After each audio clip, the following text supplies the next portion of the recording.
Hello everyone, I hope you're all doing well. Today we're going to be continuing with Chapter 1, Enterprise of A-Level Business Studies. The first topic here says changes in the business environment. So whenever you're starting a business, basically the environment where that business is, which is basically your market, it is always prone to change because basically uh, there are many different things that could happen, like new competitors entering into the market. There could be legal formalities or legal changes that could, affect your business that weren't there originally. So, for example, new safety regulations or limits on who can buy the product, stuff like that. Then economic shifts, so like basically leaving customers with less money to spend. So you might have to change your pricing. Then technological advancements. So basically, let's say your competitor they have had like some piece of technology that allows them to produce faster and cheaper, then you need to match that. Otherwise, you're going to stay behind. So basically, changes in a business environment can make original ideas less successful. So it's important that your business plan is very flexible. So whenever changes like these occur, you're easily able to, go to plan B, plan C, and yeah, that's basically it about this particular point. How can businesses succeed? So they need to have a solid understanding of customers' needs. So they need to know what exactly is it that the customers want. It could be done through research, surveys. We're going to study that in some later chapters as well. Efficient management of operation. So making sure everything is done on time, within budget, all of that is part of efficient management of operations. Flexibility in decision making. Like I said, in your business plan, there has to be some room to breathe and to just basically um, rely on other options when your main plan, like it should not be rigid.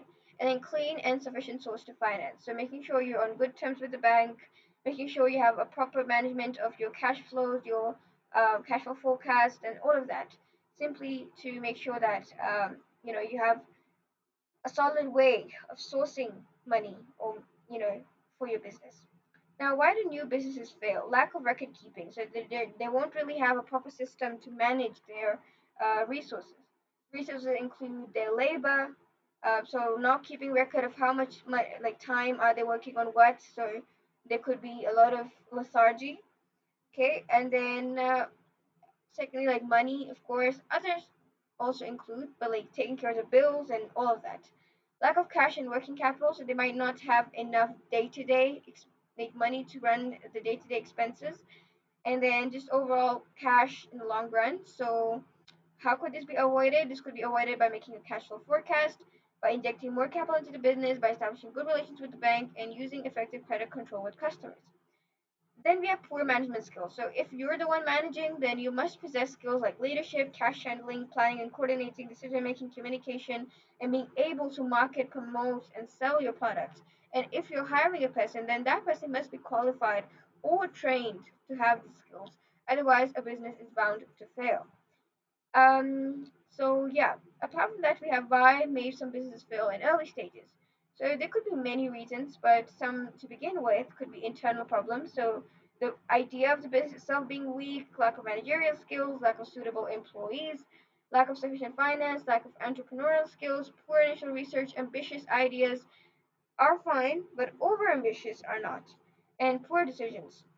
And then external problems are like, let's say your idea was great, everything was great, but then anticipated customers did not really materialize.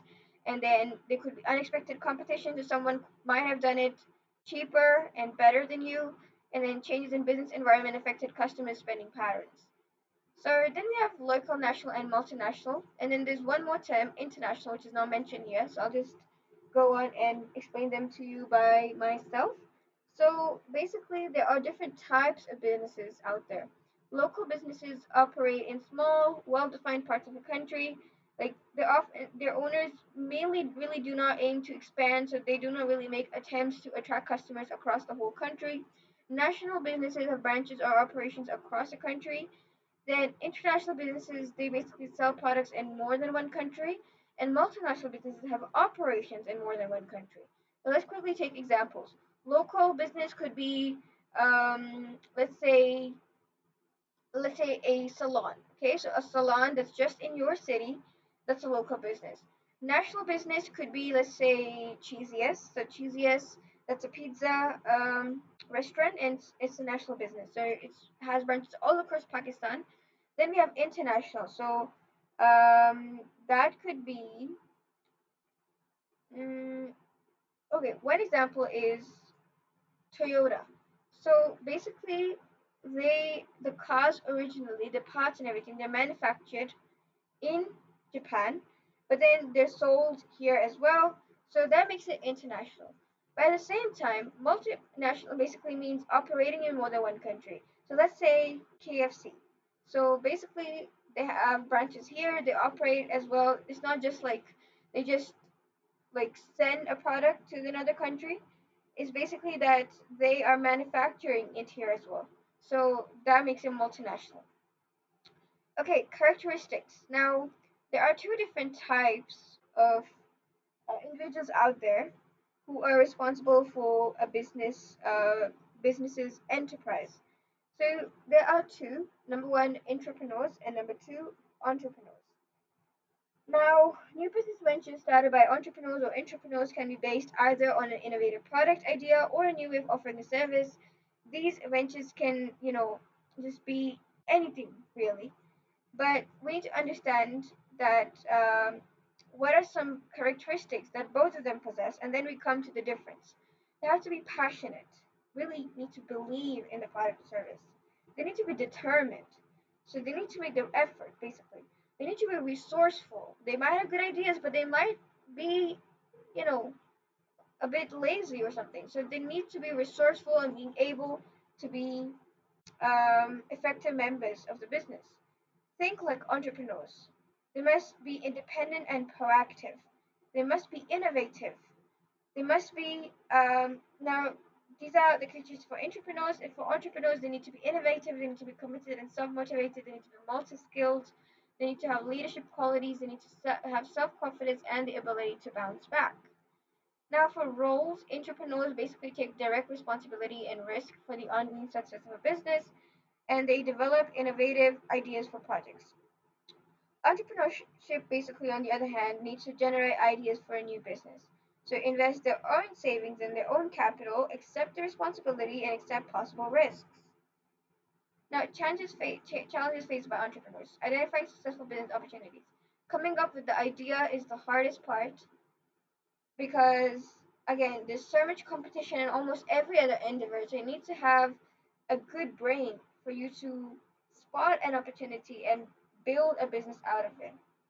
Then sourcing finance. So let's say I have a good idea now, but I don't have enough money. So sourcing the finance thing is a very difficult thing. Determining the location, so considering cost, potential target market, the status of the area, etc. All of this is part of determining the location. Then we have competition.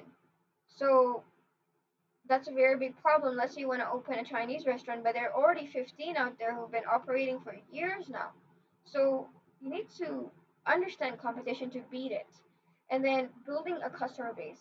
So for a firm to survive, it must build customer loyalty and brand image. And businesses can do this by offering pre and after sales services, providing discounts and other sales promotions, providing goods that meet specific needs. All right. Now there are different types of entrepreneurial business. Primary sector, these are basically considered like concerned with the raw materials, so like fishing, coal mining, agriculture. Secondary sector is manufacturing sector. So let's say you have crops, right? So when they're harvested and like grown, that's part of the primary sector. But when, let's say, cotton is made into cloth, that is your secondary sector. And then the tertiary sector is basically your service sector, like hairdressing, like doing web development, um, like providing services to clean your house, anything really. Now, impact of enterprise on an economy. Now, basically, this leads to employment creation, economic growth, so rise in GDP. It allows for the company survival, growth, innovation, and technological change, exports, which would improve the balance of payments of a country, personal development, and increase social cohesion. Difference between entrepreneur and entrepreneur. Okay, entrepreneur's purpose is setting up and starting a new business. Potential risk is the liability falls upon the entrepreneur. And like possible reward is that the profit goes to the entrepreneur. For entrepreneur, their purpose is to come up with an idea for an innovative product or project and executing it within the existing business. The potential risk is the liability that, like, if the business, you know, fails, then they get damaged reputation, loss of investment of their time, all of that. Possible reward is that it goes to the business and the entrepreneur in form of profit, sorry, entrepreneur in terms of profit, sales, or diversification, and potential promotion or wage raise, respectively. So just a small part of sales or profit goes to the entrepreneur, but mainly that money goes to the entrepreneur mainly. Benefits of entrepreneur: inject creativity and innovation to boost sales and improve product offerings, develop new business methods to solve problems and enhance efficiency, drive innovation, so creativity and excitement to make change more acceptable, creating a competitive edge with innovative products, and encouraging original thinkers to stay and innovate within the company. Business risk is basically, it refers to potential events or decisions that can affect the company's profitability. So basically, risks are oftentimes measurable or predictive to statistics and all of that. But business uncertainties like uncontrollable events, so like say the COVID-19 pandemic crash, or sorry, pandemic, or the 2008 market crash, stuff like that. Okay, and the final topic for this is business plans. So, what is a business plan? Well, it is a document of your business objectives. So, what does your business aim to do? How will your business achieve to do that? And then the purpose is to you like create a strategy and like manage your finance to attract investors. Advantages of business plan: this can help you allocate resources, plan your future, and attract investors.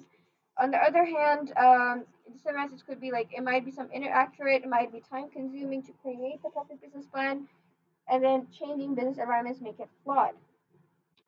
So that's it about your business plan. But then again, basically, it should have elements like executive summary of the overview of the business, the description of the opportunity, like what is your marketing and sales strategy, what are you going to do with your personnel, what are you going to do with the management team, how are the operations going to be conducted, your financial forecast, just everything really. So that brings us to the end of chapter one, enterprise. Once again, if you have any questions or anything, feel free to drop a comment or email, and I will be there to respond. Thank you, and see you in the next chapter.